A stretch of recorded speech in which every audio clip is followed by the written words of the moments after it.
All right, sixth grade, let's continue today with chapter 18. So they're at the library meeting with Angela Dupree. When, Chip repeated numbly, Jonah was thinking that maybe English wasn't his native language after all. Maybe he'd spent his first few months of life hearing some other language, and maybe that was why he couldn't make Angela's words make sense in his head. Catherine started laughing. "Oh, thanks," she said sarcastically. "That makes everything as clear as mud." She flipped her hair over her shoulder. "We already know the when. Chip and Jonah were both adopted 13 years ago. 12 years, 10 months, and 4 days to be exact," Chip said. Angela narrowed her eyes, looking at Catherine. "Perhaps you'd like to hear my story before you dismiss it," Angela asked. "Please," Jonah said, and he was proud of himself that he'd managed to say that much when he was feeling so jangly and strange. Angela looked down at the table, and it occurred to Jonah that maybe she was nervous too. Nervous, talking to a couple of kids? That didn't make sense either. 13 years ago, Angela began softly, I worked exactly 1 day at SkyTrails Airlines. Catherine opened her mouth, and Jonah could tell she was about to say something snarky and mean, like, "Wow, did you get fired after 1 day?" Or, "Were you just too lazy to go back for day 2?" Jonah glared at his sister. He pressed his thumb and forefinger together and drew them close to his lips, the universal sign for "shut up." She hoped the full force of his glare, plus the gesture, would let her know. "If you say one more nasty thing, I will throw you out. And Chip and I won't tell you a single word that Angela says. So you won't know a thing." Catherine coughed. "SkyTrails?" she said weakly. "It's an old airline. Probably none of you have heard of it because it went out of business about 10 years ago," Angela said. "It went bankrupt. Didn't pay any of its creditors. But I still get a disability check from SkyTrails every single month." Disability, Jonah thought. That was for people who couldn't work anymore because they were too sick or, well, disabled. Angela looked as if she could run a marathon, even in those funky high heels she was wearing. And anyhow, Jonah had some vague notion of disability checks that came from the government, not private businesses. Angela was looking around, from Catherine to Jonah to Chip, as if she expected one of them to ask another question. No one said anything. Angela sighed. "That 1 day at SkyTrails changed my life," she said. "What I saw, well, you won't believe me, and nobody else will back up my story. But I know what I saw. I'm not crazy." Oh, Jonah thought, can people maybe get disability checks for being crazy too? Angela shrugged. "I can tell by your eyes you're starting to doubt me," she said in a voice that was strangely choked. Jonah wondered, why would it matter to Angela whether 3 kids believed her? "But," Angela continued, "I'm going to tell you this anyway. I think I have to." "Okay," Chip said. Angela clasped her hands together on the table, seeming to steel herself for the story ahead. "During my 1 day as a gate agent at SkyTrails, an unidentified plane arrived at the airport," Angela said. "It was an unscheduled landing, completely unexpected. Depending on who you believe, either the radar was out of order briefly while it was landing, or it just appeared, out of nowhere." Jonah saw Catherine stiffen. "I was evidently the only person who saw it appear," Angela said, "the only person who was looking." "Did it disappear too?" Catherine asked in a small voice. Angela shot her a surprised look. "I wasn't planning to get to that part until later," Angela said, "but yes. I saw something like that happen once, too," Catherine admitted. "Not a whole plane appearing and disappearing, but a person, a man." "So you know what it's like," Angela said slowly, "knowing exactly what you saw, but thinking that it couldn't have possibly have happened like that. Second guessing yourself, having other people make fun of you because you won't say, 'Oh, I must have made a mistake.'" "Exactly," Catherine said, nodding eagerly. Any second now, they'd be throwing themselves into hugs, sobbing onto each other's shoulders, proclaiming, "Nobody understands me but you." Think about what Catherine might be referring to here when she's talking about a man appearing and then disappearing. "Can we get back to the story?" Chip interrupted. "That plane, was I on it? Was Jonah? Did it crash? Is that why we're listed as survivors? I want to look at the records and find out where it came from. Maybe talk to the pilot."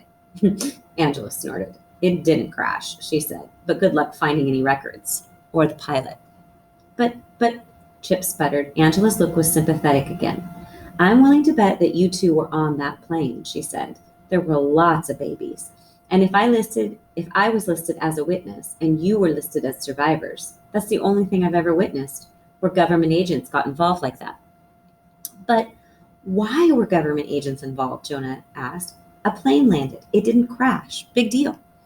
Somehow he could gloss over the whole appearing disappearing part of the story, just as he glossed over it when Catherine was telling about the vanishing man in Mr. Reardon's office. He believed in ignoring unpleasant facts in hopes that they'd go away. An unauthorized plane landed, Angela corrected him. That's supposed to set off an alert for the entire airport. There's a whole protocol to be followed in those situations that I, being new, forgot about. But when I heard the first baby crying, me? Jonah thought. Was I crying? Wasn't the baby with its parents? Chip asked, or some adult? Angela looked him straight in the eye. The plane was full of babies. 36 of them, she said, but there wasn't a single adult aboard. Chip laughed, a bitter sound in the sudden silence. What? Babies were flying the plane? You expect me to believe that? Goo gaga, air traffic control. This is baby plane 1, over, he mocked. It sounds like something out of a diaper commercial. Angela fixed him with a steely look. The FBI's theory was that there had been a pilot, a co-pilot, a whole flight crew, but they escaped somehow, even though there were security cameras at the gate, and none of them showed anyone leaving the plane before I stepped on. So maybe there's a secret door somewhere, out of the camera's view, Jonah said, or maybe it was an experimental high-tech plane that worked on autopilot. He was still looking for realistic explanations. But if experimental high-tech autopilot was the best he could do, he was really getting desperate. You think the pilot and flight crew just vanished into thin air, Catherine said, her voice ringing with confidence. Possibly, Angela said, or she stopped. That one word hung in midair, tantalizing. Or, Jonah prompted. Angela shook her head. I'll work up to that one, she said dryly. Chip will just start laughing at me again. I'm sorry, Chip said, though he really didn't sound like he meant it. You're making this all Twilight Zone-ish, but it just seems like, well, what Mr. Reardon told Jonah and Catherine sounds about right. There was some sort of baby smuggling ring, and they were forced to land. Maybe the police were shooting them down. Maybe they just ran out of gas or oil or whatever planes use. But somehow the people ran away and left the babies behind because they didn't want to get caught. So really, as long as the FBI or INS or whoever looked at the plane, if they looked at it, I don't know, the instruction book in the cockpit to see what language it was written in, then there should have been lots of clues about where we came from. And surely they have all that in their records. And you forgot what I said, Angela said in a steely voice. The plane disappeared. Maybe it didn't disappear exactly, Chip said. Maybe they just towed it away, or you thought, or... His voice trailed off because both Angela and Catherine were glaring at him, full force. I told you wouldn't believe me, Angela said. She sounded so sad, and Jonah felt guilty on Chip's behalf. Jonah wasn't sure what to make of Angela's story either, but he wasn't going to tell her that. Shall I continue? Angela asked. Meekly, all 3 kids nodded. Before I knew what was going on, there were FBI agents there, and police, and airport officials, and airlines officials, and all sort of other officials I couldn't even identify, Angela said. They were treating the whole airplane like a crime scene, a mystery to solve. But there were all those babies, and when one started crying, they all started crying. And you could just tell it was driving those official types crazy. So they organized this baby brigade, and we had all these people carrying the babies off the plane. We were supposed to pay close attention to which seat each baby had come from, in case that was important. We didn't have carriers or strollers or anything like that, so we just closed off the entire gate area and lined the babies up on the floor. We're just lucky none of them were old enough to be crawling yet. Jonah had been to the airport a couple of times once when he was in 3rd grade, and his Cub Scout troop had taken a field trip to learn about planes.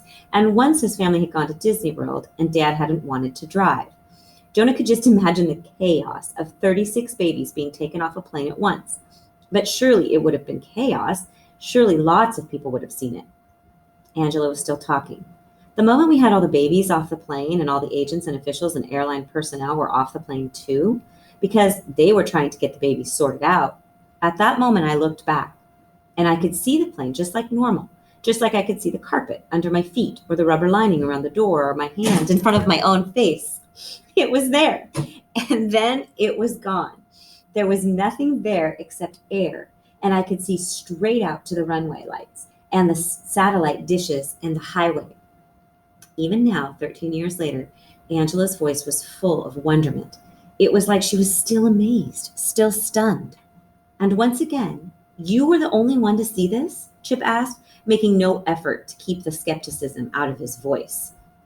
Angela turned her head sharply. No, she said, Monique saw the plane disappear. Monique Waters, my boss. But later, when Monique saw how things were going, she denied it all. She was the one who filled out the disability papers, saying I was delusional and prone to hallucinations and unfit to work at Sky Trails. How do you know she saw it disappear? Chip asked. Because she screamed out, holy crap, where'd that plane go? Angela said, grinning slightly. Jonah was trying to absorb this. He sort of wanted to believe Angela. He was sure that she believed what she was telling him. But it was too incredible. What about other people? Catherine began. Didn't any of them? It was dark out, Angela said. We were all carrying babies. You try to take care of 36 infants and still manage to think clearly. I think some of the other people might have seen the plane vanish, but then this one guy, James Reardon, the one we talked to, Catherine interrupted. Angela nodded. He started running around, taking charge, telling people, all right, my agency has this plane towed away now. We'll handle it from here. We'll advise you if we discover anything that's relevant to your department. Thanks for your help. And later, I kind of wondered, maybe some of those people had seen weird things like that before and had decided to pretend that they didn't exist to be able to keep their jobs. If it was close to Christmas time, they were happy to be sent home. Of course, it was close to Christmas time. They were happy to be sent home. Of course, none of them had seen the plane appear from nowhere or vanish into nothing. Both, so they could believe the official story more easily. Nobody went to the news media? Chip asked. Nobody put it on the internet? Not that the plane vanished even, but just that there was a mysterious bunch of babies? Didn't we even make CNN? His voice sounded mocking, but when Jonah glanced his way, Chip's face was deadly serious. Angela shrugged. The internet wasn't the big deal it is today, she said, and we weren't supposed to contact newspapers or TV stations. James Reardon wanted us all to sign confidentiality statements, meaning they wouldn't tell anybody. But I refused. Is that why you lost your job? Jonah asked. Pretty much, Angela said. Monique told me not to come back until I was ready to sign. Well, I was never ready. I did talk to newspaper reporters. I did call a TV station. And when everyone else said I was crazy, what good did it do? She held her hands out, a gesture of helplessness. Jonah tried to imagine being like Angela, standing up for the truth. He didn't think he could be so brave. Why did it matter so much to you? Chip asked. I know what I saw, Angela said fiercely. I trust my own eyes. And I wasn't going to lie because I thought it might be important. I thought the babies might be important. I thought we should really investigate, not just pretend nothing ever happened. So you've investigated, haven't you? Catherine said, jumping ahead. Her eyes were glowing, like she'd found a new hero. That's one way of looking at it, Angela agreed. The more common view would be that I've become a total crackpot, totally obsessed. My own family thinks I'm crazy now because I tell them that my phone is tapped, that the government's watching me. But sometimes paranoia is justified. I get paid for doing nothing, even though I've called many times and said I don't deserve disability pay. So I decided to use the money to do research, to study physics. Physics? Catherine repeated. Clearly, that wasn't what she had expected. I'm going to pause there, and I will finish in just a moment.